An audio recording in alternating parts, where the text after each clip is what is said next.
Welcome to the Woman Warrior Tribe podcast. I'm your host, Serena. I'm a native of Guam, a Jiu Jitsu purple belt, a U.S. Marine, soon to be a civilian, and a mother. I'm here to share with you beauty, strength, healing, and adventure through my story and the stories of other beautiful women. Enjoy the podcast. Hey guys, today's podcast is with a good friend. Her name is Sinem Ergen. She is a doctor in Chinese medicine. I met her at Authos HQ training Jiu Jitsu, and I just saw on her social media that she was doing great things. She just opened a business, Lux Integrative Wellness. She got her doctorate in Chinese medicine, and she's just been doing amazing things, and I wanted to share her with you, share her story. And she is a very fascinating person. We talked about a range of things from when she was studying aerospace engineering to getting into Chinese medicine to spirituality to just a range of topics. So I hope you enjoy this podcast. Remember to follow this podcast on Spotify. If you're listening to this on YouTube, remember to subscribe, like the video. Also check out our Instagram, Woman Warrior Tribe. And check out the website, womanwarriortribe.com, where you can join the Patreon for a measly $7 a month. You'll get a link to the Discord and 2 freebie workout programs. I hope you enjoy this podcast. I wanted to ask you, how do you pronounce your last name? Ergen. Ergen. Yeah, something like that. Ergen. Yeah. Ergen. It's like... But it's Turkish, right? Right, yeah. It's read as it's written. Okay.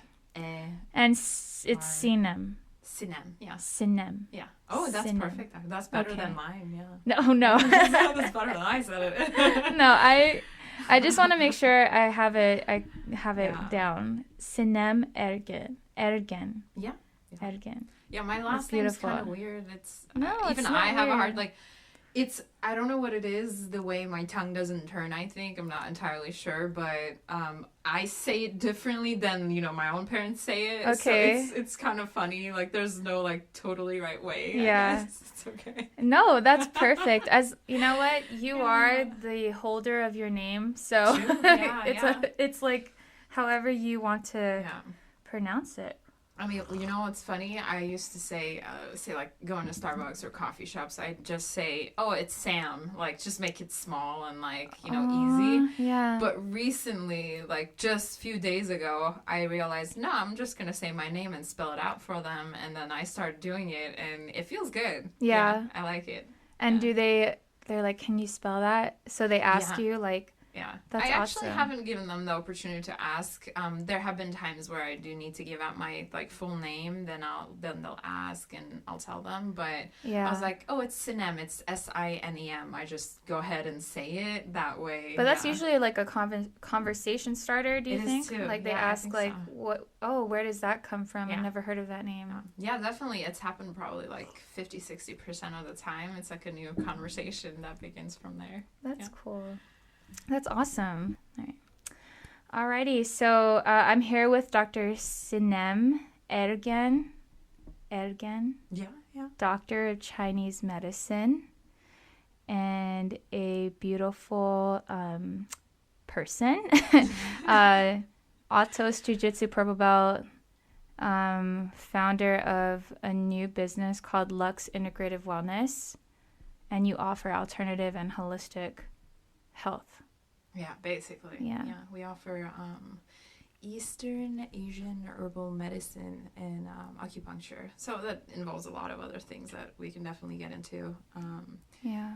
So the reason why I asked you to be interviewed was because I think what you're doing is just pretty amazing. I mean, the idea didn't come until after I hired your service to give my boyfriend a little, the cupping service, a Father's Day gift, and Sinem came over and what is it officially called? Like the actual medical term for it, I guess, or I mean, they call it a bunch of different things in the Western world, to be honest, but just cupping is fine. Yeah, cupping services. Yeah, and it's usually heated, though, right? With the... Yeah, so there are multiple ways to do it.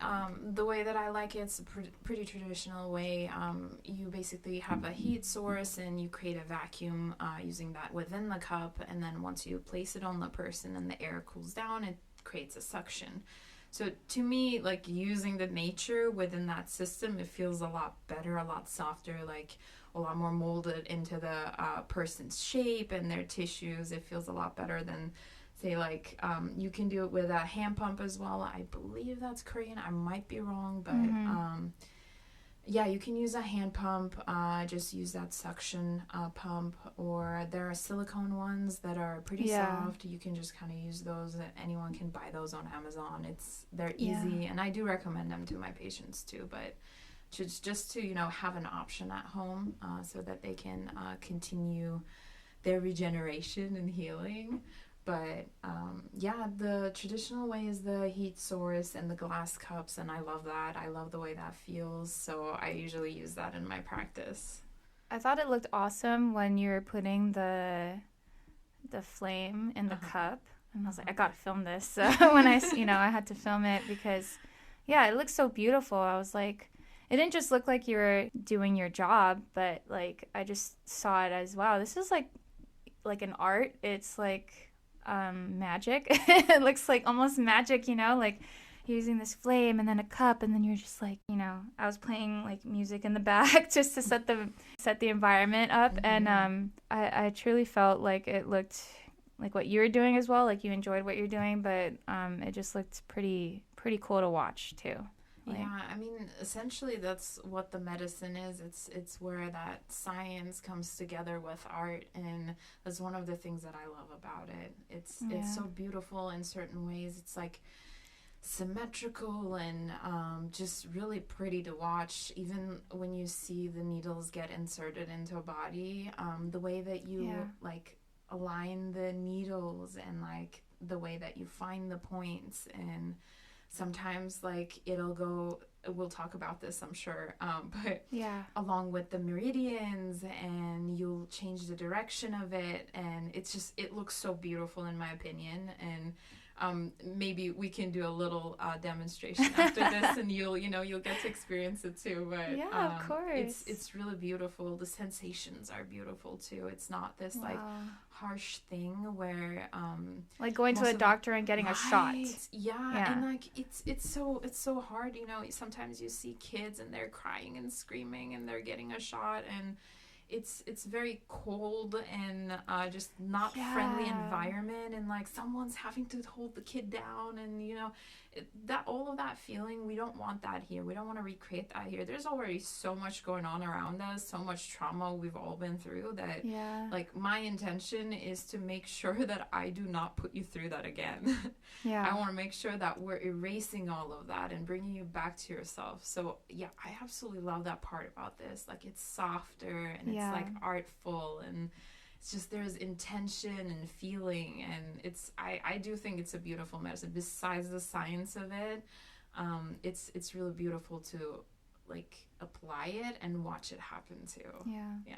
I love that you said you wanted to separate the trauma from the practice in a sense, because you're reminding me of when we always have this it's called a new parent support person that comes to my house that the military offers, and we have a lady come over and she teaches me how to infant massage, basically, take coconut oil and massage my son's like legs, his little feet. It's not really like a full-on like deep tissue massage, but it's just like going through like Swedish milking, and then like just little like rubbing his toes, or this little piggy, all this stuff, right? And then like there's massages for the stomach, and that can be a little bit like, I guess, too sensitive, I guess, for a baby. And so she told me to separate, like if I wanted to actually massage him to take gas out of, or to like work gas out of his body or whatever, she's like, okay, if you're going to do that, don't massage any other part of his body, because infant massage, there's like you have the fun infant massage, and then you have the actual, like, you know, where you're trying to actually uncomfortably take gas out. So she's like, okay, you want to separate the two things because he could associate the trauma that he's experiencing with the gas, and then if the actual fun part of infant massage, and she's like, you know, you want to separate those things. And so I get that, because it's like, yeah, like, especially in an experience like acupuncture or like cupping or whatever, like, there's already some ounce of, like, I guess, you know, trying to locate the source of, like, a pain, I guess. And that's already like, okay, you're gonna have to locate where it's at, but you want to do it as, like, peaceful as possible, right. I guess, or in a calming way. Yeah, absolutely. And you know, I don't want to say this lightly. It is, when you think about it, it is slightly medieval what we do. It's you're inserting needles into someone, no matter how tiny they are. And like, for example, when I first got acupuncture, it's a funny story, because I hadn't gotten acupuncture before I started the school of acupuncture. Oh, wow. Yeah. It's very strange. There's a pretty good story about that. Yeah. But, so the first time I got it, you know, I had my own health issues. This is kind of how I've come to find Chinese medicine and acupuncture that weren't resolved by conventional medicine ways. Yeah. And the first time I got it, my poor intern at the school, she was wonderful. Her name was Daniel, and she was an incredible intern. She was great at acupuncture. It wasn't her, but she used the smallest needles that you can use on a person that bends. It's so flimsy, it's so thin. But my body would push it away because there was so much trauma stored. I was just not ready to, like, my body wasn't even ready to accept it, to receive it yet. Oh, okay. And it was very strange. Of course, over time that got better. Now, you know, I'm completely fine. It's still sometimes there's a little bit of that feeling, that a little bit of anxiety that I get before I receive acupuncture, but I already know that the results are always worth it. So it's always a practice of, okay, this is for your own good, and no, it doesn't hurt, it doesn't make you uncomfortable, it's gonna feel great, but it's just that, like, initial thought, it's always there. Yeah. So that's gotten a lot better over the years. I do think it's really important to kind of talk to people beforehand, really understand where they're at. For example, in my initial intake, we go through, you know, your birth traumas and your relationship with your mom, your dad, what they've been through, their chronic illnesses, and their health levels, I guess, and their health quality, their life quality. We talk about all of this. We talk about your childhood and things you've been through. How many bones that you've broken. Yeah. And we go through everything, and there's a good reason for that. I have to be able to gauge where your body's at, emotionally, physically, mentally, spiritually, where you're at, so that we can actually make sure that we don't put you through those things. And that's very important, because I still want you to be able to receive the benefits of what I have to offer, no matter where you're at in your life, in your body. So that's that was the example I wanted to give you. Like, my body would not accept the needles. It would literally push it out. So, like, meaning visually, like, if she stuck a needle, like, in a part of your back, it would just kind of pop out? Like, literally. Oh, my gosh. Yep. Okay. It would push it back out. It was so crazy. Wow. I feel like that's something that my back would probably do, too. I feel like I'm a very tense... I think somebody was feeling my back one time. They're like, "Wow, your back is really tense," or whatever. So I don't know. We'll see when I do try it out. Yeah. We'll see if I do the same thing. Because, like, for example, I'm actually getting physical therapy for my for my jaw. Like, I guess it's TMJ, but, like, whenever I'm closing my jaw, like, after opening it, it, like, comes back. It shifts when it comes back in. Okay. Yeah. I don't know if you heard it. Yep. Yeah. So, we talked about that. Yeah. I think I told you about that, and then you referred me to another doctor, which was great. Actually. Yes, exactly. And I'm totally gonna make use of that because I am seeing physical therapy. I'm in the military, and I am going to the one on base at Miramar, and they're doing as best as they can. They were like, one of the biggest questions they asked is, "Are you grinding your teeth?" you know. And at first I was like, no, I don't think I do. But now I'm starting to realize that I do grind my teeth a lot, actually. And it's when I'm feeling anxiety. I think now, because I think since I was a child, I've always kind of been shy, timid, anxious. I think I've always done that. I've always done it and I never noticed it. Like, that's kind of bad when you don't, you know, you've done something so much you didn't even notice. But now I'm like noticing it. So now I put my tongue like at the back of my teeth to not grind. But yeah, that's me. I mean, oftentimes what you're describing is exactly one of the causes of TMJ disorder, actually. Yeah. We do see a lot of anxiety and a lot of like frustration, or say like people, like I do believe that anger is a good emotion. Like it's good because it lets us know our boundaries. But it's the excessive part of it. Is it taking so much out of you that, you know, you're coming up with these pathologies? So I do think anger is great, but if it's a little bit out of line, then that's when you start seeing that kind of stuff, right? But again, like it could be anxiety, a lot of things like that. It could be a structural problem, which is what our doctor here also works with. Yeah. Say if there's an issue at the base of your neck where it meets your cervical spine, this could put pressure on your brainstem, which, you know, runs a lot of your, you know, life functions, and it's like the chip of the computer. And so if there's any pressure, if there's an issue going on there, then it might not even be just the fact that you're anxious for whatever reason, but it may be the thing that's also creating the anxiety along with the physical symptoms that you're having. So this is the stuff that we're always trying to get down to. Like, what is the root cause? Is there actually a structural thing going on? Is it just like a chemical imbalance that we're dealing with here? Is it just like a social thing that's going on? Is it like a childhood trauma that's kind of causing this anxiety? Is it something that you don't remember? Say, like we talked about the kids, you know, kind of screaming and crying when they're getting a shot. It's kind of like that. Maybe you've kind of blocked out that portion of your life and you can't remember it now, but it's kind of in there still. It's still stored in you.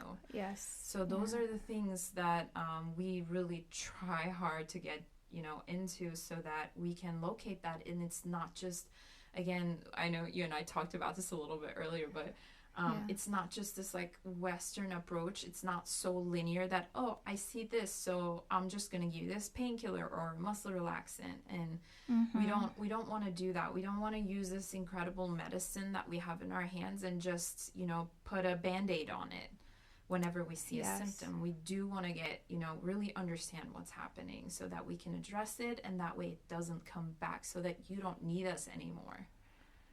Because clearly, like, something internal probably doesn't need a Band-Aid. Probably doesn't need like an external cover or external remedy. Actually, an internal remedy. That, I mean, I have a son now, you know, I have a 4-month-old, and the more that I just think about his health and everything, I do want him to be, as you know, I do want to resolve a lot of his issues. He doesn't have a lot of issues, thankfully, but if he were, like, especially if they were internal, like, I'd probably want to come and see you. And I would, like, go to, you know, obviously, because we're in the military, so we are going to take him to the Naval Medical Center, but like, I also want to see you because I want to know internally, okay, what's going on that is not just, we're not trying to just resolve with like a painkiller or infant Tylenol or whatever, but like, okay, what's actually going on? He's going to experience things later in life that'll manifest because of what he's experiencing now, and it's either going to be good or bad, and it's going to manifest bad health problem, or, you know, he's going to be very strong and healthy. I think it's beautiful that there's other ways of addressing health than, I guess, I don't know what the politically correct term is, but I guess the majority, I guess you could say, like, the way majority of what we think health should be addressed, especially because we are in the Western part of society. We don't live in the Eastern part, like China or Asia. Actually, how did you get into Chinese medicine and Eastern medicine? because you're from Turkey. Yeah. So there's a lot to unpack too. That's a long story. So you're from Turkey. Actually, yeah, let's go back to, if you don't mind. Absolutely. If you don't mind, let's talk about, how you got here, I guess. So let's go back to Turkey. All right, 1995.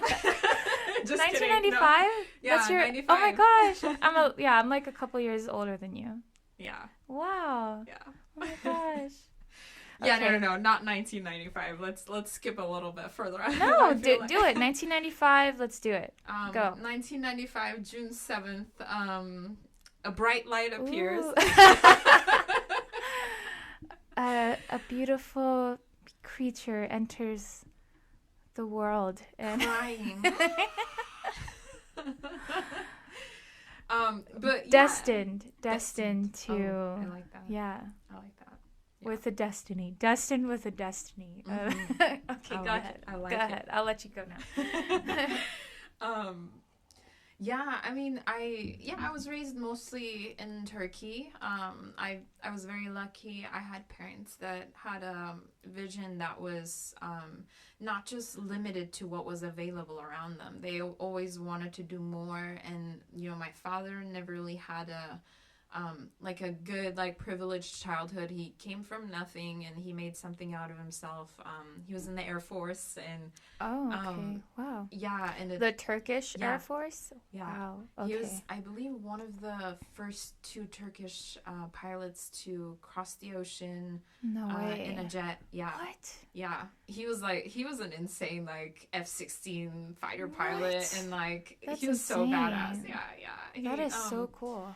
I have pictures of him, I'll show you later as well, but he was this total baddie, and he was a little crazy, doing all these tricks in his jets, and but yeah, there was a lot of that instilled in us, that he wanted to give what he didn't have. He didn't get to go to private schools or anything. He didn't have what the privileged children had, and so he had a pretty far vision for both myself and my brother, and he would always put us into good schools so that we would get the best out of it. And I was very lucky in that sense. I'm very, very grateful for what he's done for us. And he's still a pilot. He's a commercial airline pilot, but he just loves flying. The man loves flying. So. As a commercial pilot, is he still allowed to do tricks in the air? I mean, probably not. See a 787.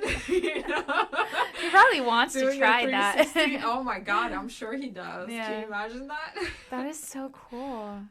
But yeah, same with mom. She sacrificed a lot so that we had home cooked meals, and she was there for us, and she would wake us up with kisses and be like, hey, it's time to wake up. And she was sweet. And I of course I had my share of traumas and things. You said, it's they're not aware of it at the time. They're doing their best. They really think that they're doing the best that there is available, and when you don't know, and that's okay. Yeah. So, and I think that's the process for everyone, to be honest. While we're growing up, we just kind of come why am I angry at this thing? It's where's this coming from? And then you realize things, right? Yeah. And then you learn, and then you realize there's a better way to do things. And anyway, so at some point, my father found a job in Kuwait. So that was right before I started high school. They signed me up to a British School of Kuwait. I spent 3 years there. I got to skip a grade, so I was all cool and fun. And after that, there was a decision to be made. It's whether where am I gonna go for college. So that was the next step in our heads. Kuwait was interesting. Was he still a pilot in Kuwait? Yeah, he was a commercial pilot. Oh, commercial pilot in Kuwait, okay. Yeah, I believe he stopped the military stuff while I was little. Okay. Still, so he could be with us a lot more often, with his children. For sure. So made a decision. I actually was going to go to Canada first. I had a scholarship from Carleton University. I was gonna do nano engineering and everything. I got into University of Toronto as well. Like it was, it was gonna be fun. But then did you say? Wait, what did you say? Nanite? Nano engineering. Oh, nano. Yeah. Can everything you, nano. Like wait, what's nano? Tiniest of things. Like electronically or could be, yeah. Yeah, it could wow. be. You could pretty much apply it to anything, electronics, I guess, material science, anything like that. And you sound like, now I'm just like, wait a minute. I feel like Sinem is like going into a whole nother universe of.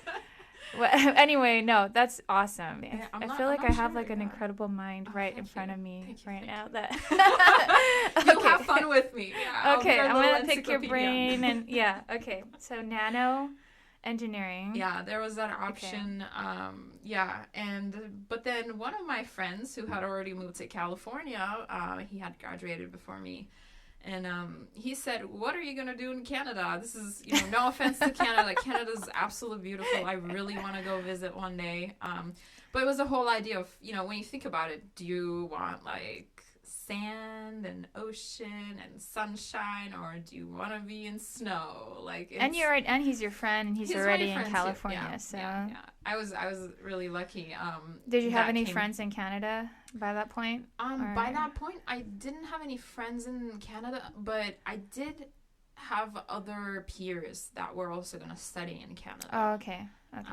That was coming up, but they weren't your really outgoing, like, exciting friends, your other exciting friend. No, I'm just kidding. No, they were great. Yeah. No, you know what? Like, out of all the relationships I've made, probably my high school friends, we understood each other the most, because none of us were, like, some people were from Kuwait in high school, but a lot of them were expat families. So it was just, everybody came from somewhere. So we all just kind of had each other, and everyone was kind of experiencing this strange thing that was happening. It's like, you're not at home, but this is your home, and you're just growing up in a different land, different culture, different foods, and everybody, people behave differently. And sorry, when you say expat, can you explain that too? Sorry. Yeah, no, totally. Yeah, I've heard that term a lot, right. But I've only heard it used by people from other countries outside of the U.S. So so it's families, coming in to work in another country. That's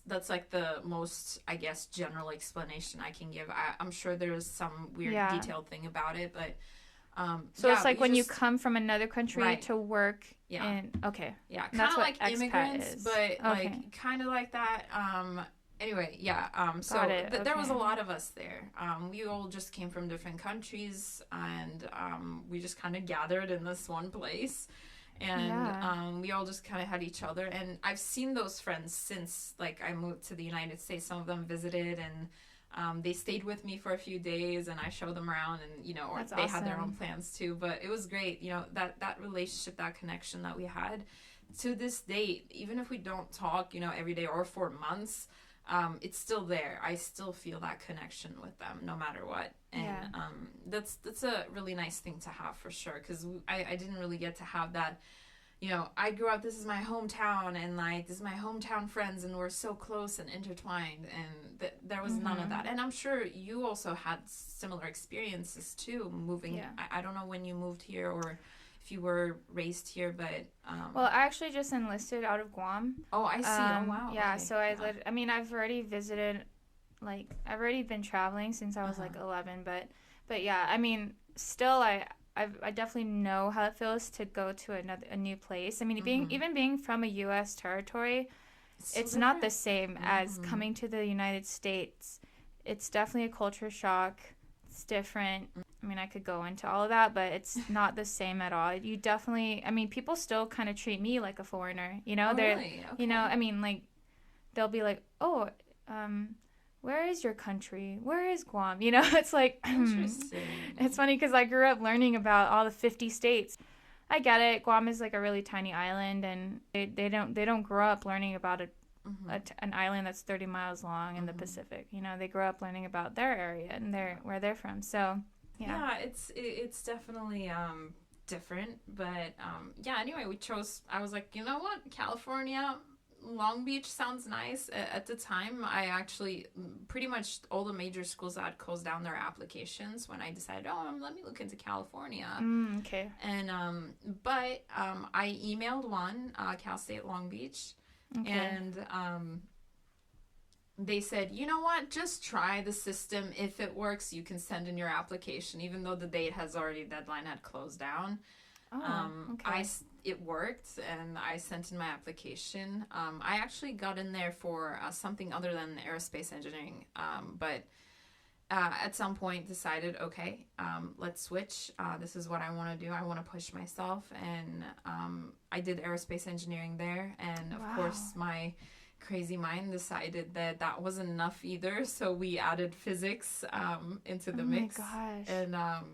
And took some time, took 5 years for both to finish both of them, but I've learned a lot of things, and I do believe that things happen for a reason. Your mind pulls you in places, your heart pulls you in places, and there's always a good reason. And now all that information that I've learned there, it actually validates everything that I learned in Chinese medicine. It's pretty insane, but just having that background and those thinking pathways, and really actually understanding what's happening, say in physics, it really helps to kind of put it, I guess, not have Chinese medicine be such a this thing that's not so palpable.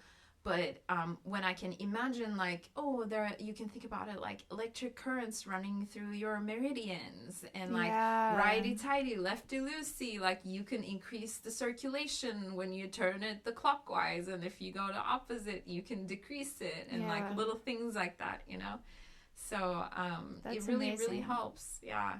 So this is kind of how I got here. I was actually gonna study bioengineering at UCSD. I got in there to do my master's because in the final year of college, my undergraduate degree, I decided that I didn't want to do aerospace engineering anymore for more ethical reasons, that I realized that whatever technology that I was going to come up with may have impact on the rest of the world that I may not really like. For sure. Even if it's just this let's build rockets to go to space, and that's what I was doing. I was a rocket scientist, and I love that. But then that technology is technology, and pretty much anyone can take advantage of it. Yeah, at some point, it's if let's say you rise to the top in it, which we have examples in society now, and it seems all great, and it is actually a beautiful thing to see people doing things like that. Yeah. But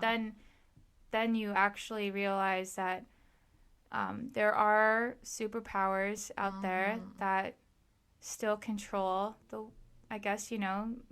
a large portion of the societies we live in. And even though we grow up thinking we do want to make this world a better place, it's like, wait a minute, you do have superpowers in this country and the other countries, and they're going to take advantage of that, like you're just about to, you're just saying. I am so fascinated by physics and aerospace engineering, all that stuff, and I just geek out over it. I love when I was pregnant, all I was doing was watching documentaries on space and rockets, and just watching all of that, and I'm so fascinated by that. But as the more I start to look into it, the more I realize, wow, it's still very political.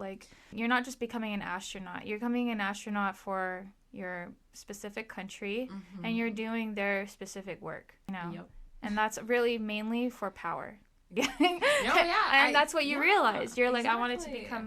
I wanted to study aerospace for these reasons, and then you realize that it's, I'm sorry. Yeah, no, I mean, it's okay, and I had a lot of fun, and like I said, I learned a lot, so it didn't go to waste, in my opinion. It did, whatever that, I learned, it is working for something, so I do truly believe in that. And so with that, I ended up, I was in the honors program for engineering, and one day, one of the seminars I attended, it was by this professor. I've I adore him. He's a brilliant mind. Dr. David Stout.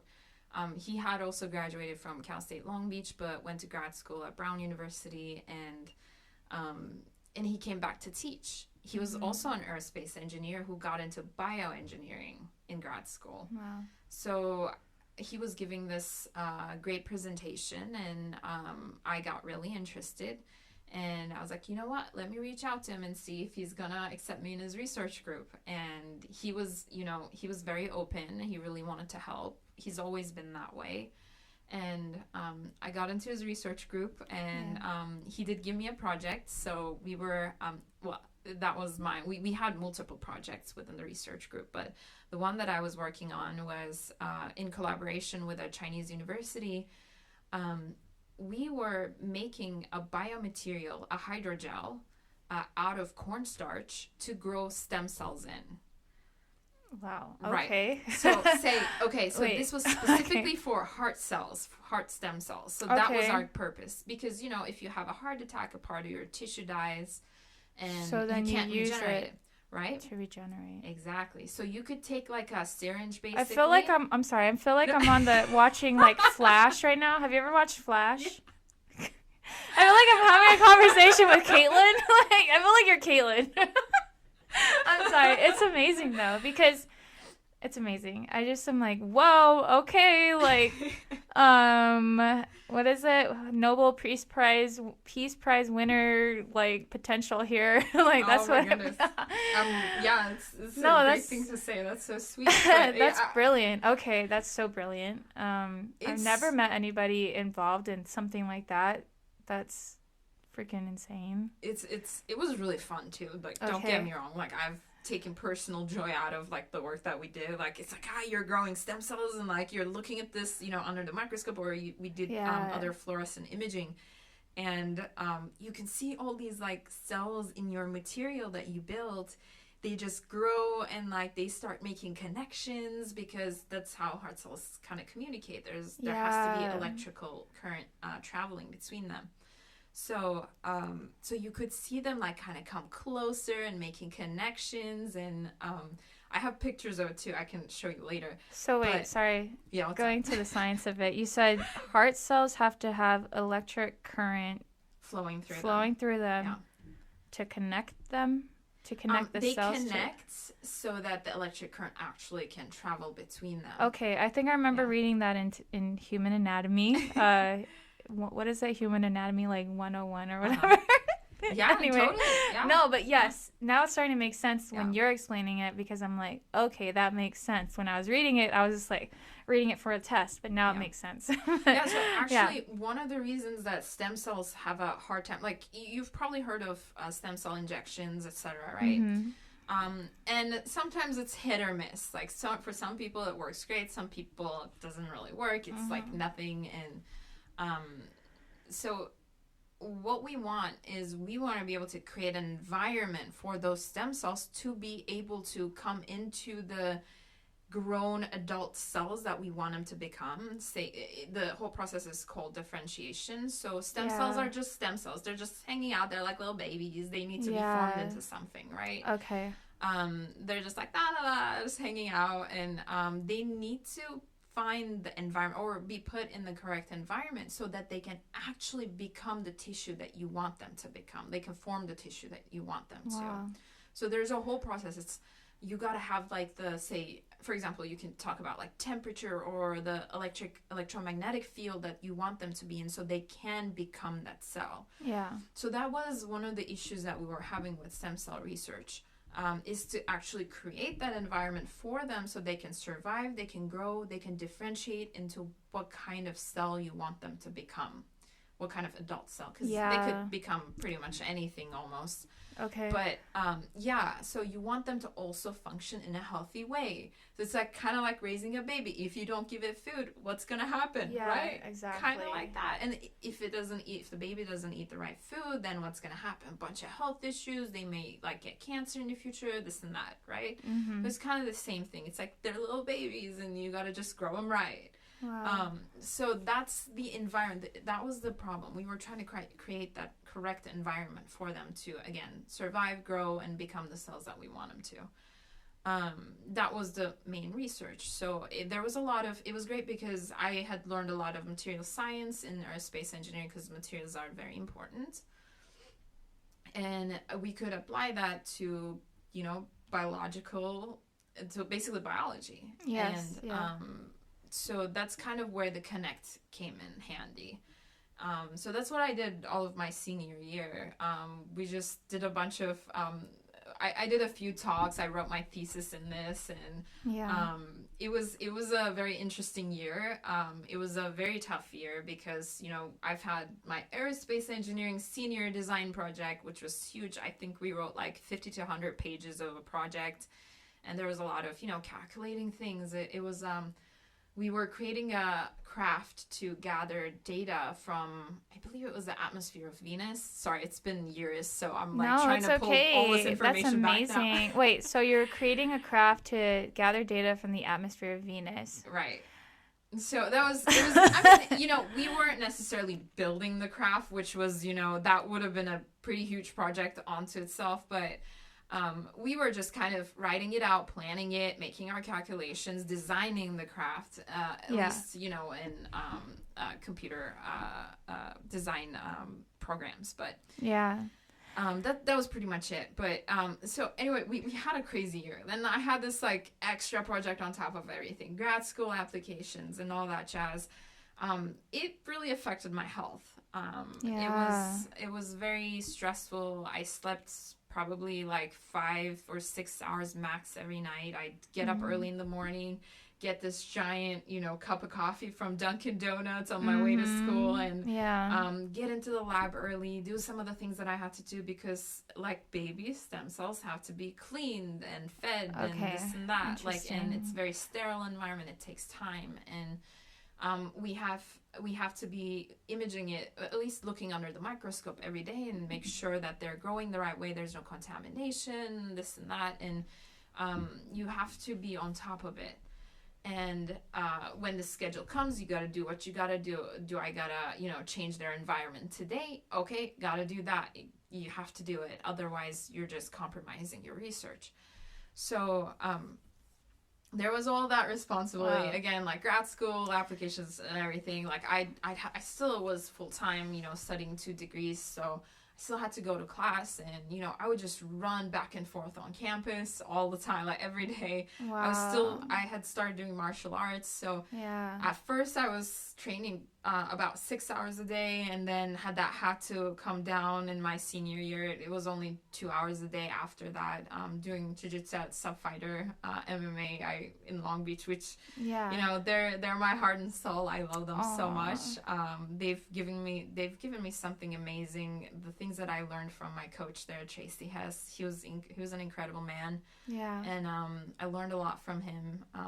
He was very patient with me. I think definitely added a lot to my personality and really brought me out there as this shy girl that was so anxious. I still have some anxiety and all that, but he would wait with me until I would do that box jump. And I still remember that. Wow. And I would be just I would be nervous. I'm like, I can't do this, and he would wait there until I did it. And anyway, so there was a lot of, energy being spent without enough rest, without enough nutrition.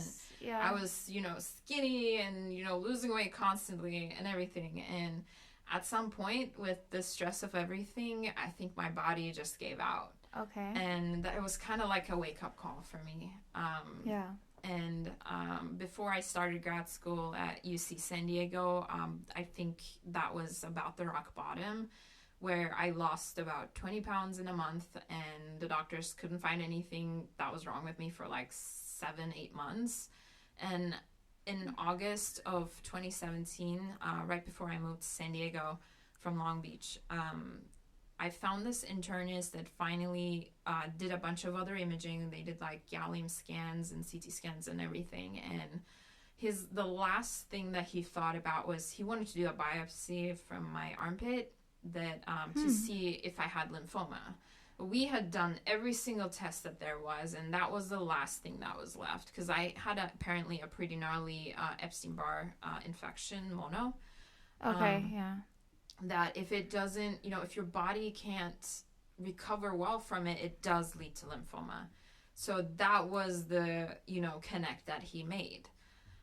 Can you just explain what lymphoma is? So there are stages to lymphoma. It really depends on where it is at your body or how many places that it is in your body. It's basically cancer of the lymphatic tissue. Okay, yeah. So that was the thought. I'm not sure if I actually had it or not. I never got the biopsy done. Because my insurance from my school, Cal State Long Beach, was ending at the exact time that I needed to get it. Oh. And within the whole process of moving to San Diego and finding a doctor here from the health insurance of UC San Diego that was going to provide me, it took a while.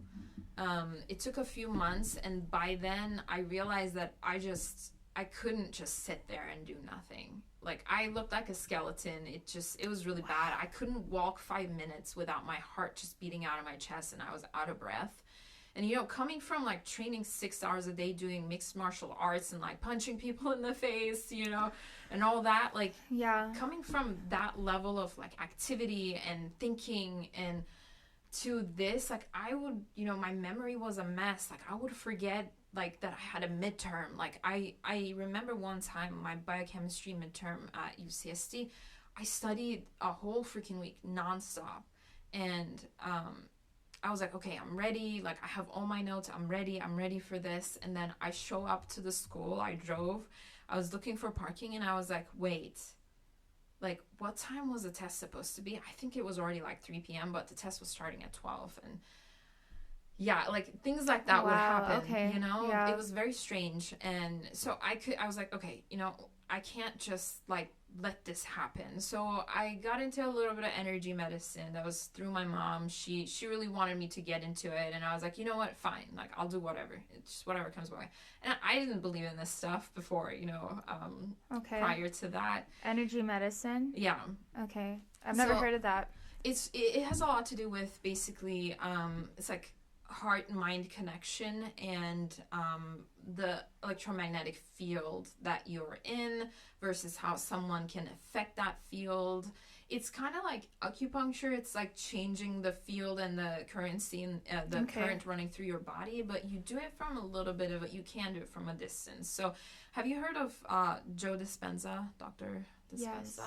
So it's kind of like the stuff that he does, like okay, I think I've heard a interview, like, podcast with him, or I've seen one of his books. Yeah, for sure. He is it kind of like Reiki too? Basically, yeah, okay, kind of like Reiki, and you can even do it from a distance. It's basically like meditating and kind of affecting. It's like the butterfly effect almost. Yes. Does that make sense? Yeah. You can even do that from a distance. So she knew someone in Turkey, and she was like, just, do it, please. And, at that point, I was completely mentally, emotionally, and physically broken. I had no other option, basically. I didn't know what else to do. Mm-hmm. I was like, all right, all I gotta do is just sit here, do nothing, and meditate for 40 minutes. Fine, I'll do it. And, little by little, the things that I learned from those people, that they were great people that just wanted to help. And I learned little things from them, like the things that I could do at home. And, I started to gain a little bit more energy, a little bit more momentum. And that really helped me kind of find a way to help myself. Mm-hmm. So I would look up, like, herbs and things like that. And as I research, I've done so much research on this, like, with my little Western mind. And I found all these, like, papers, and I tried to, find what would help me the most. And, like, I had all these blood tests. I tried to make sense of it. And with the school going on and everything, like, somehow this link would show up. The Pacific College of Oriental Medicine, learn Chinese herbology. Okay. Just kept popping up, and I ignored it a few times. Yeah. And once You're like, I just already went to, like, aerospace. Right. It's like, what engineering. is this? What is this thing? Like, what do I care about this? Okay. Chinese medicine. What Chinese medicine? And I didn't have that capacity at the time to really understand what it could possibly offer. And while I was in also grad school, I really got into cognitive science. So I did a few cognitive science courses at the graduate department of cognitive science in UCSD. I actually got a warning for that too. They said that I need to put more bioengineering classes than the elective courses because, you know, I was just fascinated. I was like, I just want to learn things. And yes.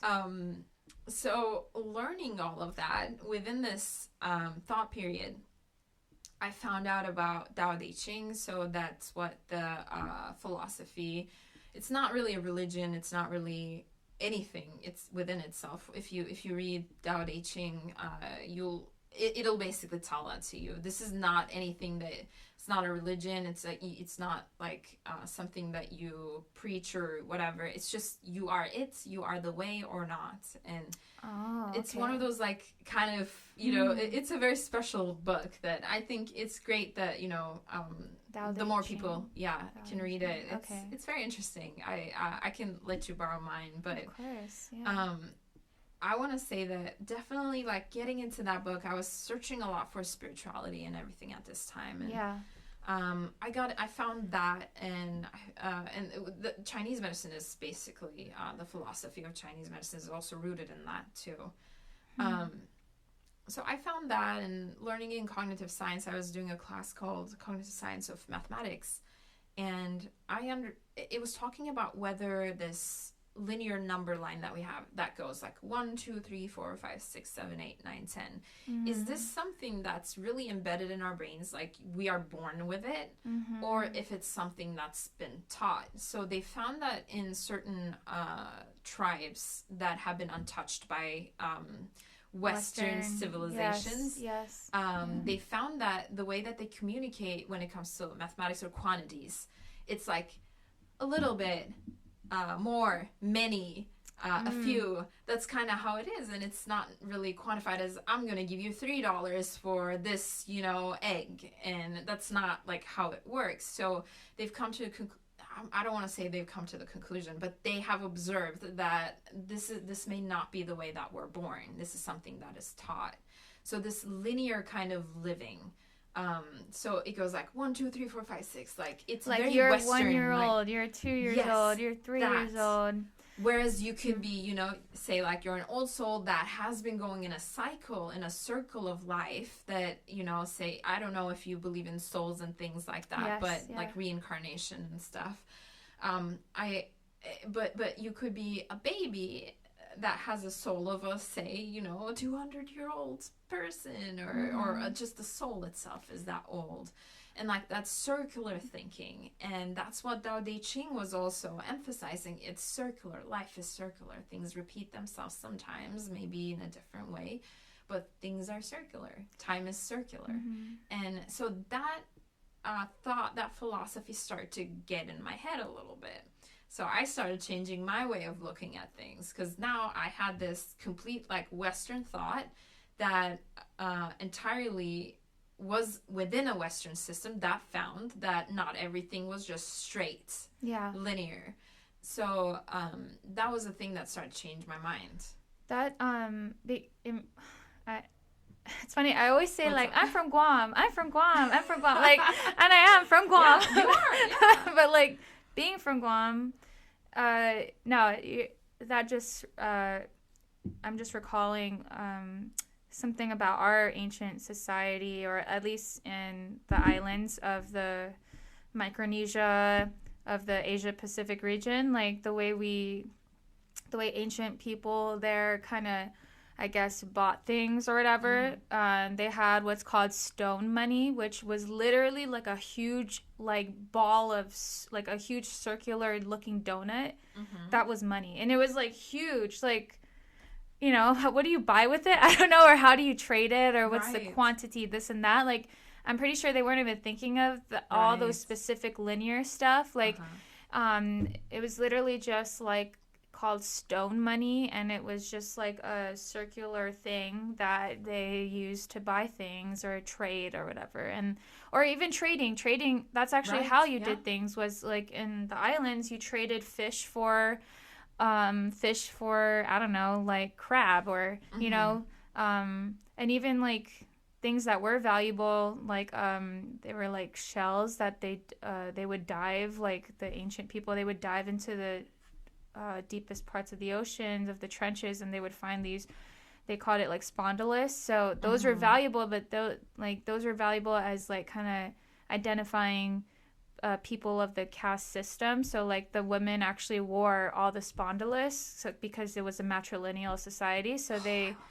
so they actually made decisions for everybody. You know, it wasn't really the male that led, but the men did go to war. They did protect. They did this and that. But the women actually decided on finances and all those things. But that is so true, like with the whole linear thing. And like personally, I don't know if I necessarily believe in reincarnation, but like I do believe in the soul. I do believe that there is divinity. There is a divine spiritual, you know, experience that people go through that you shouldn't ignore. That I feel like a lot of, you know, especially our youth and children, now they kind of grow up just kind of watching cartoons, and then they kind of just like grow up watching TV and getting influenced by reality TV and thinking, you know, and I get it, like it's entertaining, but that's not all there is to life. And, you know, it's just sad that a lot of people are kind of more disconnected from spirituality nowadays and believing in something. You know, it doesn't have to be what everybody's believing. It, you know, I just feel like people need to kind of understand a more natural spiritual way of living. That's why I called it Woman Warrior Tribe, like this whole thing. I chose tribe because like I feel like that's definitely more of what I grew up with in Guam, and like learning my culture. Like we grew up with tribes and caste systems and this and that. Like, you know, it wasn't just like a clique or whatever. But anyway, I'm kind of going off in a tangent. No, but I agree with you. Yeah, I totally 100%. Agree with you. Like I do think it's really important to kind of preserve those values, and what you're doing here is great, and I 100% believe in that.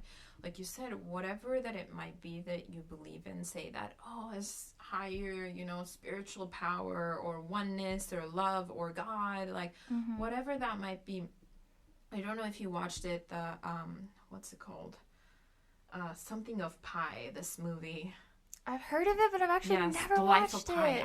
I need to watch it. You gotta watch that one. That's so crazy because like I've always come across that movie and I like, oh, Life of Pi. Like I just never watched that movie. Okay, I have to watch it. I think it gives this, you know, I'm gonna spoil it just a tiny bit. That's fine. Yeah. It's, you know, how we choose to see this story as, and what kind of value we make out of it. Yeah. And I think that's really important. And nowadays, like you said, like we forget about that. We're so focused on like linear things, you know, like, oh, money and like my business and this and that. And like, it's great. I think it's wonderful to be driven and want to do good for the people. But then there's also a downside where you just kind of forget sometimes about it this makes connection. You so I actually feel like sometimes that makes you so self-centered or self-absorbed. Not necessarily that you want to be self-centered, but if it kind of leads you to be more self-absorbed in like a rat race type of mentality, that you're just like, but if you do have something that's more spiritual, that kind of detaches you from that, and like that kind of helps you see the bigger picture, that helps you kind of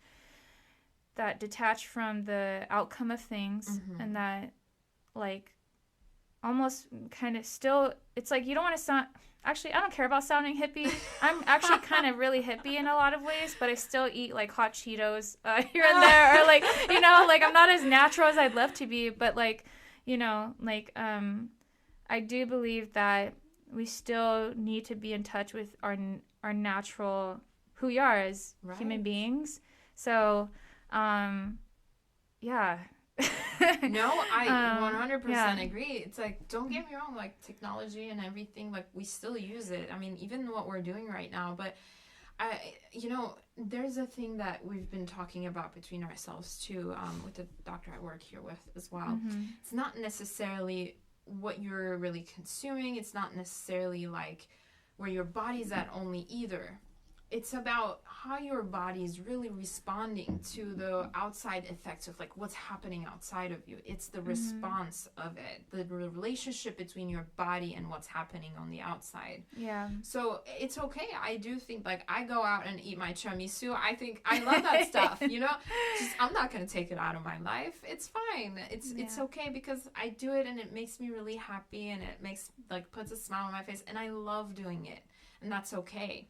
But I also, you know, I'm going to go take a walk. I'm going to go train and do other things that also nourish within a little bit more disciplined body that's self-loving. Yeah. I'm still going to go do the things that also add, again, in a different way to my life.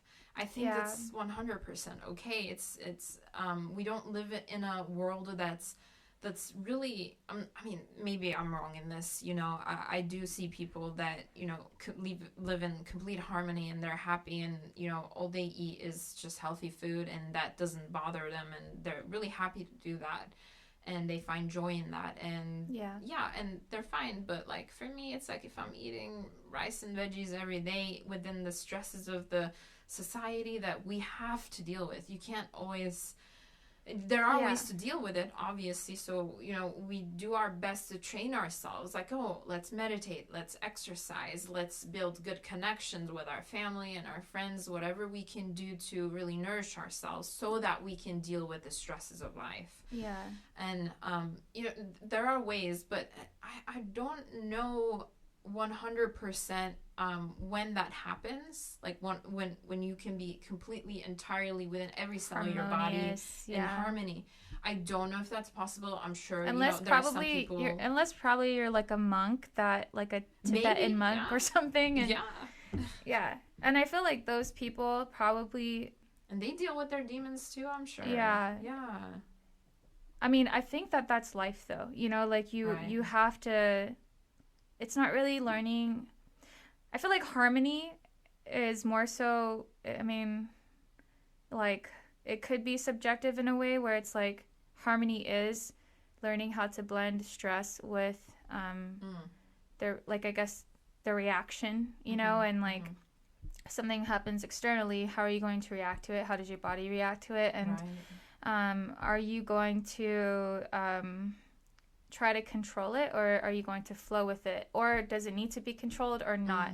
I guess you could say the appropriate response or the natural response to things. Like for me, I think every day I'm learning that, like you're talking about self-loving, like no matter what decision I make, I still have to love myself at the end of the day for making that decision. And even if the outcome wasn't what I expected it to be, that doesn't mean I should love myself less. Right. Yeah, you know, like I feel like that's the essential goal. That's the goal of like living, is to have peace with every decision you make, because you can't like kill yourself over, you know, something that didn't turn out right, because what you knew at the time and the decision you made was the best decision you can make, you know, for the most part. I'm like looking at your wall right here. You have these beautiful, you know, degrees, and like, it's beautiful.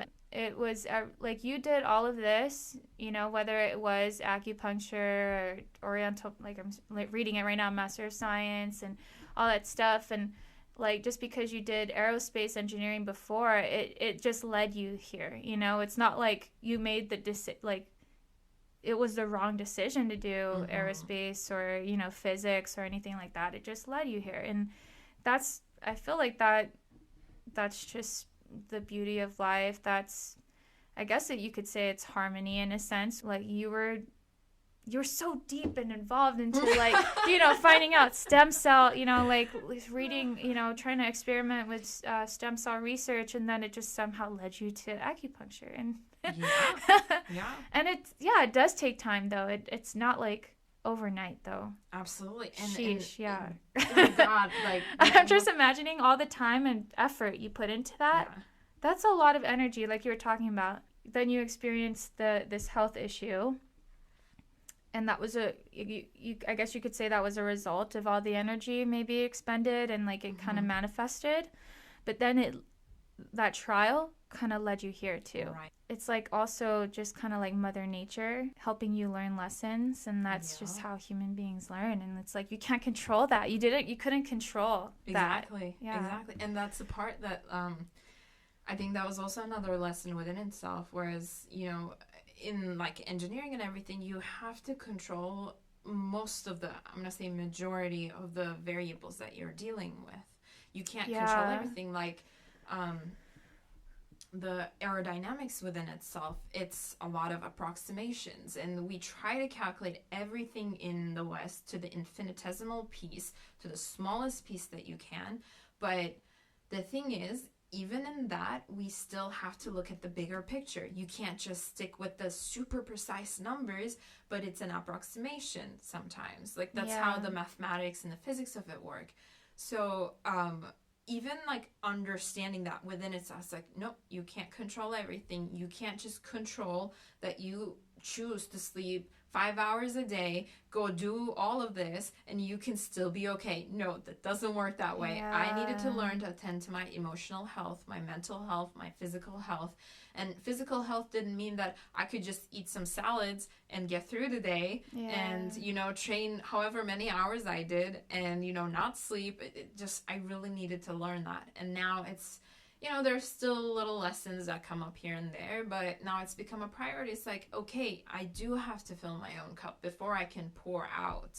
And I want to keep pouring out. I want to keep helping people find their own voice, finding their own way, because again, we don't look at this as, oh, you're going to come to my table, lay on my table, I'm going to fix you, and we're done. That doesn't work that way. So it's more of like this learning process for me, for you, while you're laying down there. All we do most of the time is, sometimes this is, you know, all the person that needs, is giving you the space that you can feel good in, where you can make, like, you have more clarity, you have more energy, say, you have less pain, that you can make better decisions for yourself, that you can open up your awareness a little bit more. There are different, you know, schools of thought about that. And, you know, there are situations where someone comes to me and they just, you know, hurt their back. Okay, you know, let's fix it. Let's help it. And I'm going to, you know, put a few needles in, get your structure right. And they're fine. And, you know, that's their process and they're okay. And they do make better decisions even after that. But the whole point is to make sure that we give you that space. That's very important, because say like you have a messed up nervous system and you're just in that space where there's this veil and you can't lift it no matter how hard you try. So I do think that's where our work comes in. It's like seeking help. It's, you know, back in the day, it would be the elders that knew about this. So you would go and seek counsel. And they knew what to do. They'd be like, hey, you know, go grab this herb, you know, let's make a tea out of it and whatever, you know. It was kind of like that. Or they would tell you a story. They, you know, that's why you have those folklore stories. I love folklore stories, And it just, you know, it was wisdom within itself. And it kind of like, it clears that cloud from your eyes. Or, you know, one of my favorite... I don't want to say author or anything. He was, I guess, everything all at once. But you've heard of Ram Dass? I think, yes. I'm sure you've seen, like, things, you know, about him here and there. And, like, he explains it as this. There's, you know, there's this picture. You kind of, you know, see a cloud. It's just gray. But then he says, okay, you know what? Let's open the corners and the sides of it. And then you see the blue skies. And then there was more to the picture. So it's like that limited perspective that we have. And that's why I believe, like, we need each other, you know? Without each other, we can't do anything. Because, say, like, at my sickest, I was alone. I was isolated, didn't know what to do. And then, you know, someone reaches out and they tell you, hey, try this. How about that? And then you're like, oh, okay, you know, and then there's a little bit more light and there's a little bit more of the blue sky that I can see. It's like, oh, that's not the whole picture. What if there's more? And then you get curious and then you find a little bit more energy to learn a little bit more. And then you open your heart more and more each day. So that, I really do believe in that. And I do think that it's very important to reach out and hold hands, and somehow, you know, the person that you go to may not know everything, but they will be able to give you something, at least. I really do believe in that. Yeah. And that's essentially what happened. And, you know, that stupid link on the internet, Yes, Google search, Pacific kept College. popping up. And Okay. eventually, little things that I learned at UCSD and this and that. And it all kind of came together. And one day I was like, you know what? I don't think this is what I'm meant to do. And I went and visited the school, and they're very open. They're like, all right, let's get you an interview right away. It was a funny story. But so, you know, everything went smoothly, and I let UCSD know that, you know, I won't be attending anymore after a few quarters. And yeah, so what a shift of it was huge. Did did any of your colleagues or peers kind of like try to bring you back and be like, hey, you know, we were studying stem cells, like, why'd you leave? Or I don't know how it goes, but there was definitely my brother at the time, he was very against it, because the program that I was in was actually one of the best in the country. If you look up graduate school of bioengineering at UCSD, it's pretty high up there in the country. And I didn't really know this. I found out a lot later. You were just being intellectually intelligent and amazing. Yeah. I was like, okay, you're just having fun. Oh my gosh. Yeah. Oh my gosh. Okay. Yeah, and we're just having fun, and you know, that program showed up, and I came here, and it wasn't really my first choice, but I was like, okay, let's just do it, see what happens, and that was that. And there was a little bit of resistance from certain angles. But, you know, mom and dad were supportive, because they've actually had experienced acupuncture in their lives before. And they were kind of like, okay, yeah, sure.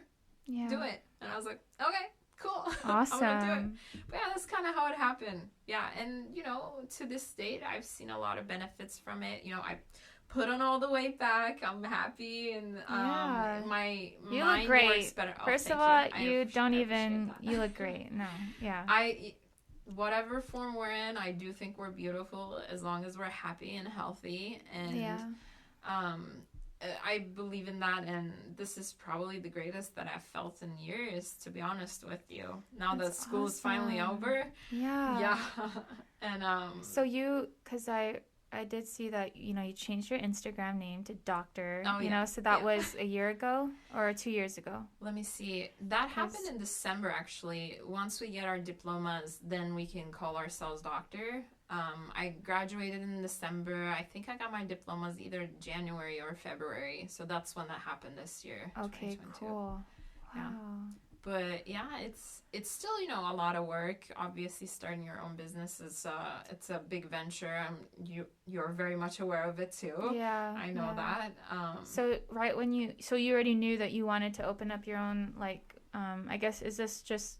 Could you say this is a practice, or is this okay? Private practice. Okay, and you already just knew that this is what you wanted, or is that the only path to take? I guess after you get Doctor of Chinese medicine or acupuncture, like I'm not sure what. There are multiple things that you can do nowadays. The hospitals are opening up more positions for acupuncturists. I think they're realizing that. Oh, really? We've got a lot to offer. Wow. Yeah, I mean, because, you know, you go to a doctor's office, you have a migraine, and you've had this issue for years, and sometimes, you know, you go weekly to the doctor's office, you sit in their office, and every week all the other patients see that. And you can't really offer them anything other than medication. And it's not resolving the issue. Like, painkillers, sure, help, you know, at some point a little bit, but then it goes away. Like, what else are you going to do? But say, like, what we do here is structurally really actually understanding why you're having these migraines. Really getting down to the bottom of this, leaving no stone unturned. Like, I'm very open with my practice. If I'm failing at a case and we're not seeing results, then okay, it's time to go back to the books. It's not the medicine's fault. It's something that I am not able to at that point grasp. It's something I missed. So we go back and we reevaluate everything. I go back to the theories, the basic theories, and I'll start from there and keep looking at different cases, different papers that were written, etc. And so this is kind of how we operate, especially within this office. But anyway, yeah, there are different ways to go about it. You can definitely be hired by a hospital, which was an option for me as well. I thought about it. Okay. Yeah. But didn't. I don't think that was the right way for me. So you can open up your own practice. You can work under someone else, in someone else's private practice. You can work for them as an employee or an independent contractor, which I'm also doing right now. I also work at Hillcrest Community Acupuncture. Yes. Twice a week, and it's great work. It's not the same, setting, but it's still a beautiful setting. It's like dim lights, and there's essential oils going on. There's great music. They're, comfy, lazy boys. And you do get a lot more limited time with the practitioner, but it's still an option to receive care because we still put our hearts and soul into it. Like, I don't just put in a protocol for the same protocol for everybody. It's not like that. I still sit and listen and what's going on with you, and I make sure that I construct within that limited time. It was really hard at first, but even though the time is limited, we still make sure that you get what you need no matter what. So again, if someone cannot afford that very private and care, that's, for example, my first appointment is an hour and a half, and like I said, we get down to the nitty-gritty of stuff, even to how were you born, did your mom have any birth issues and stuff like that. But so we talk about all of that here, and you receive long period of time hands-on care. I do my own energetic meditation and everything while I'm still in the room with you. And there's, other extra things that we do, like cupping and gua sha and things if I have to do that. But there are definitely different ways to do this. You can work for MDs in their private practice too, not just for another acupuncturist, but you can work for them as well. You can kind of have this more integrative care. I also offer consultations in a way that, when people come in, they don't have to stick with me. It's like, hey, I work with Dr. Vivek Soham here. Yeah. So I'll say I'll be like, hey, you need to see him first. Okay. And then he kind of does the same thing that I do. We both have a very similar approach to medicine. So I do the same thing here. Sometimes they need a chiropractor, so they need to go there, or they need a medical doctor to get certain tests done. I can still order tests, but I would rather say have them evaluate you with certain things and make sure that we have all that data, and then I can, you can come back here, I'll reevaluate everything, and we can continue our care. So that's kind of how it works within the system right now. Yeah. But I do think it's great that we're getting into the hospitals now, which means that there's a need for us. Then they're realizing this need, and they're actually trying to solve the problem instead of just trying to keep you on medicine your whole life. Yeah, that's the point. That's amazing. Yeah. Oh my gosh. Yeah, I don't want you to keep coming here forever. I mean, don't get me wrong. I love my patients, everyone that comes in here. There's one of the things my teacher said when I was struggling as an intern, because, sometimes it can be draining to work with people, and not everybody you're going to connect really well with. But one of the things that he said always stuck with me. He said, we don't have to like the patients, we don't have to like them, but we have to love them no matter what. So really internalizing that helps give the best care that we could. I don't have to, 100% get along with a person or believe in the things that they believe in. We don't have to be the same person, but it has to be in a way that yes, I do have love for you no matter where you're at, what your perspective is. I'm here to help.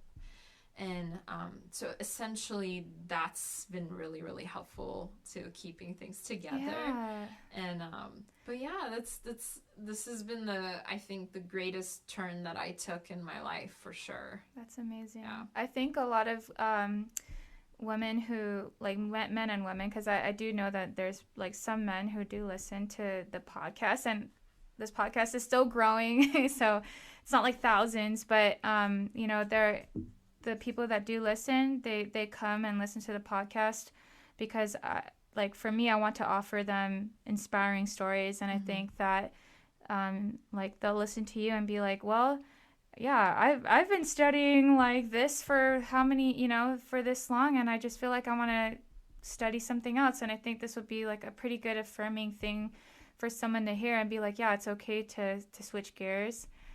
It's okay to if you feel like it doesn't align with your values anymore, then, you know, you should do what makes you happy.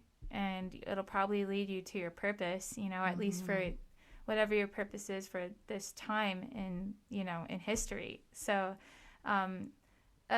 one more topic I do want to talk about is, so how did you get into jiu-jitsu again? It's because that's how we met, was from jiu-jitsu. And then like we followed each other on social media, and then like I just started to like read your captions and your posts, and like, this girl is like really strange. Like, no, she like really talks about like her I guess vocabulary is just insane. but yeah, so I guess, how did you end up at Autos, I guess, if you want to share that? Or how did you end up in jiu-jitsu, I guess? Because you said you started off just exploring martial arts while you're doing your graduate or your thesis and all that jazz, right? And then... Yeah. So that story is actually interesting. It's kind of a funny story. Okay. So years ago, I think this was in 2015 or so. The only family I have in the United States is my cousin. She lives in New Jersey. And you know, we obviously both are going through like similar experiences, being, you know, immigrants in this country, just, you know, complete strangers to all this culture and everything. She came here for college as well, back in the day, and she came before I did. And one day, you know, we're texting each other, and she's like, Sinem, like, you gotta watch this Turkish show. There's this really hot guy, and like, you know, he's so cute. And then I'm like, okay, all right, let me check it out. And then, you know, I look it up. I'm like, oh, you know, totally. Yeah, he's cute, yeah. And then there was this scene, I think he like takes his shirt off and everything. I'm like, damn, he looks good. Yeah. And I'm like, you know what? I'm going to look up an interview and find out what he does, like, to look like that, right? Okay, yeah. Like, how did he get so fit? So in one of the interviews, he says, I think he did like a mixture of like CrossFit and Muay Thai and everything. And, you know, I've been to Thailand before, and I was like, Thai something, like, what's that? And I looked up some videos, and I saw, you know, these Thai kids, you know, fly kicking each other. Yes, and I was like, they're wow, insane. Like, I want to do that. Like, that's so cool. And, oh my God.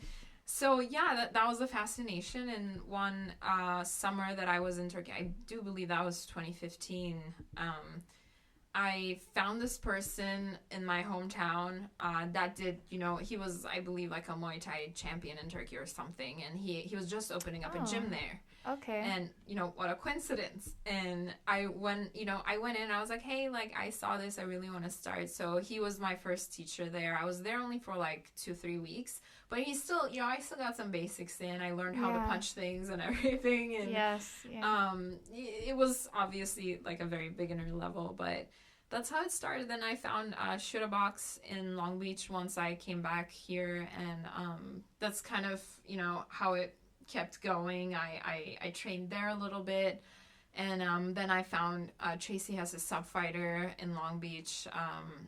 There definitely did a lot more mixed martial arts rather than just like Muay Thai or Jiu Jitsu, and we definitely like got more into it. When I first started there, I think I was the only girl, and you know, they were very nice and accepting. It was great. Then I had my first fight, which, you know, I lost. I had incredible anxiety and like an MMA fight. Yeah. What? I did get in the cage. I didn't know that. Yeah, I That's did fight. Insane. I had a really sweet opponent. She was great. You know, I was, you know, for the level that I was in, I was pretty technical and like decent. But that, like, performance anxiety, I just didn't hear anything. I didn't see anything. It's a lot. Yeah, competition. I had, no idea what I got myself into. But, again, it was a great experience. I think, awesome. You know, it's a good idea for everyone to at least try, like, once. Like, just get on the mat. Like, just try it once. Compete once, at least. You'll see, like, it. And I'm sure a lot of the, like, actual competitors, you know, talk about this already.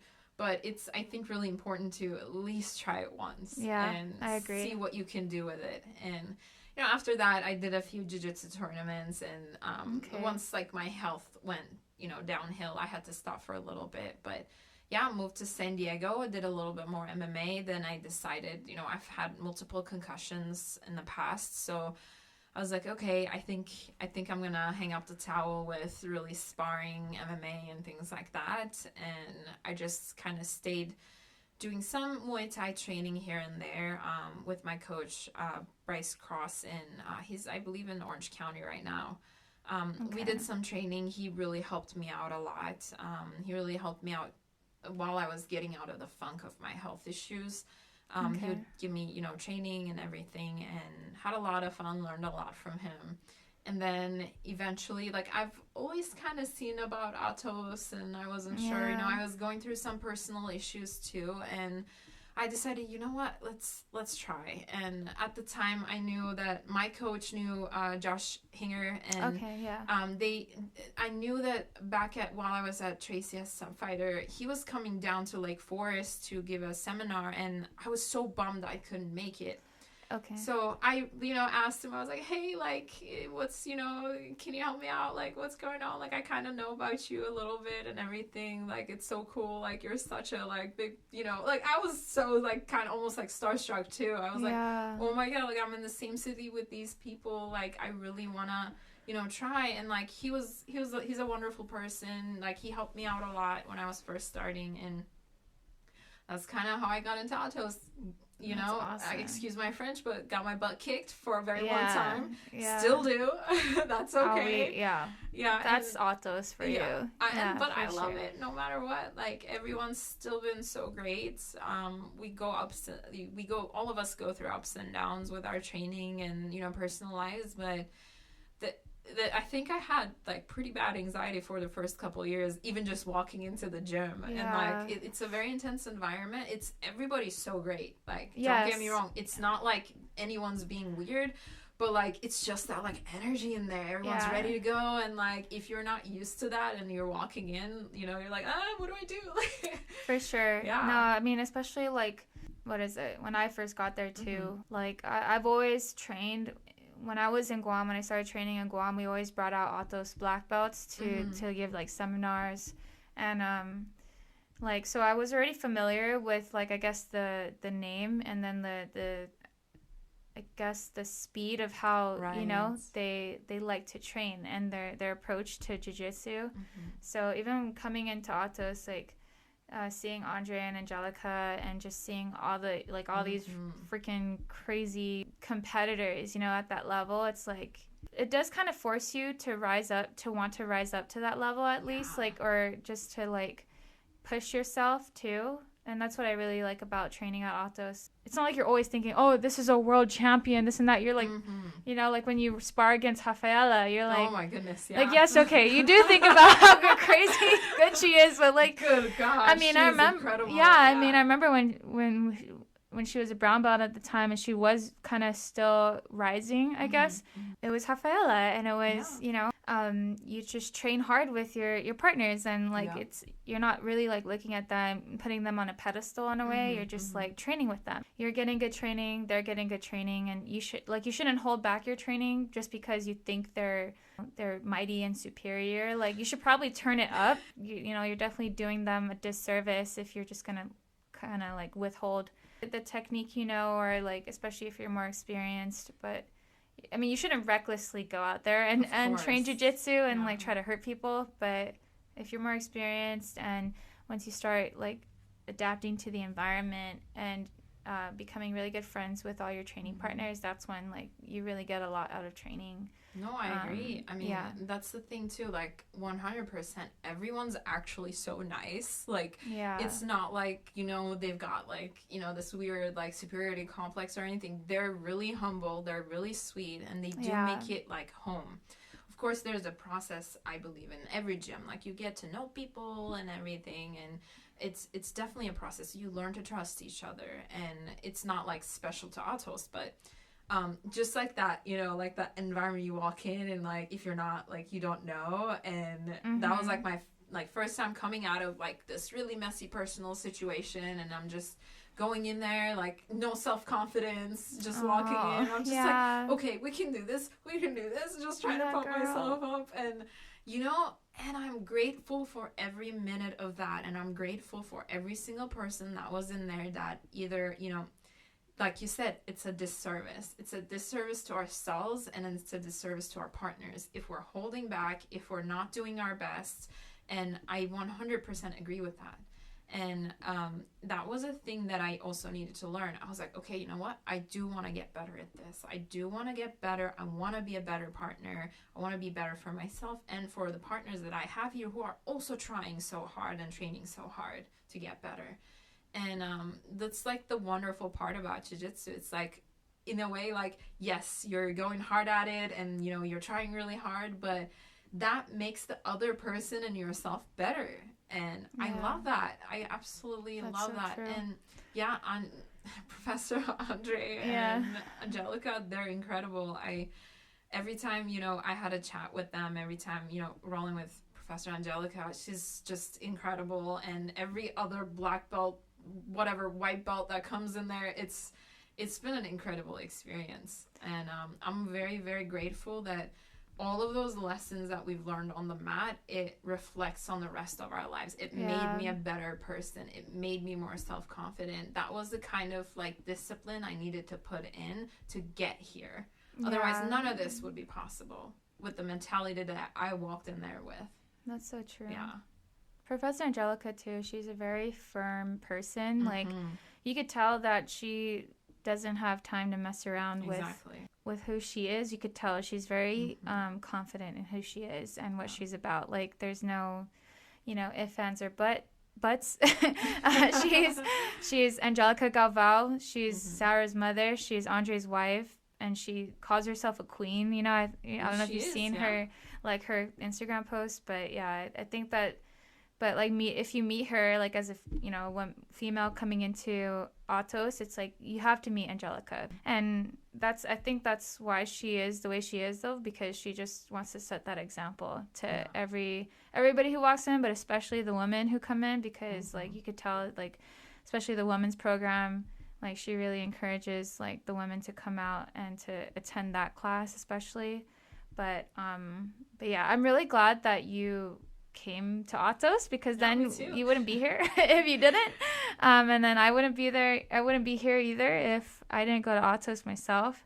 I guess to like wrap things up, is there anything that, you know, you want to share, some last words about I guess Chinese medicine, or just in general? Like, is there any advice you want to share to women who are exploring getting acupuncture, or I guess any advice you want to give? I mean, well, first of all, of course, do your research.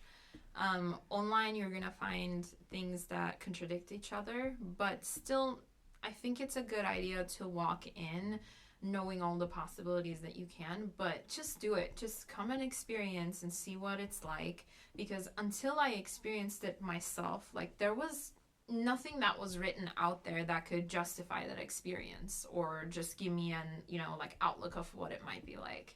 Okay. And yeah, it's definitely an experience. It's physical, emotional, whatever you're coming in for, whatever, you know, weird symptom that you're gonna say, like, you're having really painful periods and stuff, and you don't know what else to do other than take a, you know, painkiller. Come in. There is something for you. Like, it does work on those levels where you shouldn't ignore this disharmony that you're feeling, but people have said, oh, it's normal, you know, we can't do anything about that. I don't think it's normal. We're not supposed to necessarily be in pain every single month or until menopause. True. And that's not the case. You do deserve to live your life to the fullest without being held back by things that don't need to actually hold you back. Yeah. So this is a decision that we also make within ourselves. It's like, okay, this is the time I choose to change, and you can't force it on people. And that's what I'm saying too. Like, I'm not going to force it on, obviously, anyone. Yeah. All I can do is like give a little bit of education, and when you're ready, just come and ask questions. That's okay. Just ask questions. I will try to answer to the best of my ability. And your other practitioners too, if you vibe or feel better with someone else, do go to them. And I will always also refer, if something's not working out between us, like, I will refer you to the right practitioner. And that's our goal. Like, make sure that you're getting the care that you need and you deserve. And there is a way out of things. There is a way out of like mental health problems. Like nowadays, even with men, like if there's any men that are listening, or any women that their partners or brothers or fathers are having issues with, say, mental health or their own, physical health, please do seek us out. Like, there is an answer for pretty much everything. Like, there's something to be gained no matter what. So whenever you're ready, please don't ignore it. Like, we're here and we do just want to help. We're not trying to keep you tied to us forever and, sell you pharmaceuticals and, make people financially happy that are above us. That's not our goal. Our goal is to empower you so that you can take charge of your own health, your own life. That's kind of my motto on my website too. I want you to take control of your own destiny.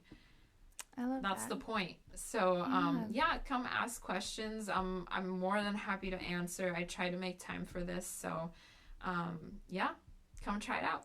Awesome. Okay, and then I'm just going to ask you just a few more questions. What's your favorite book? Ooh, wow. Okay, Yeah. so right now, Okay. my favorite is The Women Who Run with the Wolves. You know what's funny is that I actually think I bought that book at one point. I haven't read it yet, I right? think it's in my... That's pretty what sure. happens. Is it like a red cover? Mine is has a it- black one. Who wrote it? It's Dr. Clarissa. Let me see The if I can show woman you. who Run with the Wolves. The women who run with the wolves. Interesting. Yeah, that. So you're reading it right now? I've been reading it for like a year. Is it a long book? It's not that bad. But I think you do go through it when you read it, when you need to read it, and you go through the chapters as you need to go through it in life. Like, it's almost like this companion now.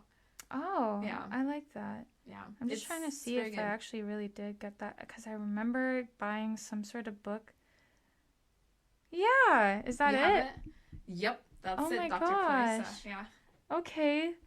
Okay, now I have to read it. I bought the audiobook actually. So it's a Wow, mixture of her research about basically the feminine itself, the feminine spirit, and how we're, again, excuse my French, badasses, and but yeah, it's about that and some folklore stories and their meanings, and it's a lovely book. I think that's why I bought it too, because of the I guess I saw some folklore in it, but because I like learning about life through folklore, actually, like a lot. So the way she puts it it's beautiful. I think you're gonna like it. Yeah. Okay, yeah. I need to dive into that. Okay, wow, that's crazy. I feel like we're on the same wavelength in a weird, like, no, it's not weird actually. It's amazing, but yeah, okay. The way it's supposed to be. Yes.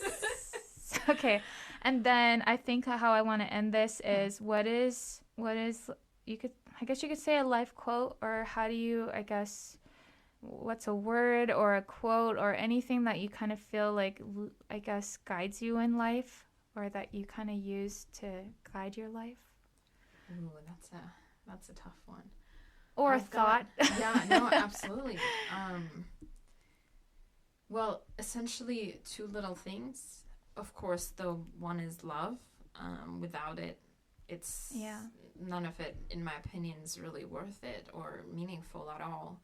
The other one is, again, I mentioned by Ram Dass, that we're all walking each other home, that we're all connected in a way, and no matter what we're doing in our daily lives and what our dreams and this and that is, essentially without each other we're not really anything at all, and we're going the same place. The bodies are going in the ground, and the soul or the spirit goes with the God or the universe, whatever you believe in.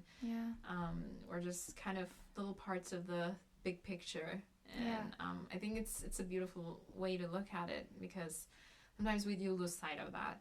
And it happens, it's life, things happen, and you forget about that. But yeah, essentially no one's better, no one's worse, and we're just walking together. I like that. We're walking each other home. Yeah. That's actually really cool. That's cool. I never heard that before, but I love that. Well, thank you for coming on. Well, thank you for having me here in your beautiful little office, your little sanctuary space. If you're in San Diego, please check out Lux Integrative Wellness. It's Dr. Sinem's practice, and you could find her practice on Instagram. And then I don't know if you want them to follow your personal Instagram, but sure, why not? if you do come across her personal Instagram, she's also on Instagram. So that's Lux, Lux, Integrative Wellness. That's just all put together on Instagram, right? Yeah. All right. I guess we're done. Enjoy the rest of your day. Thank you, Will. Thank you. You're welcome.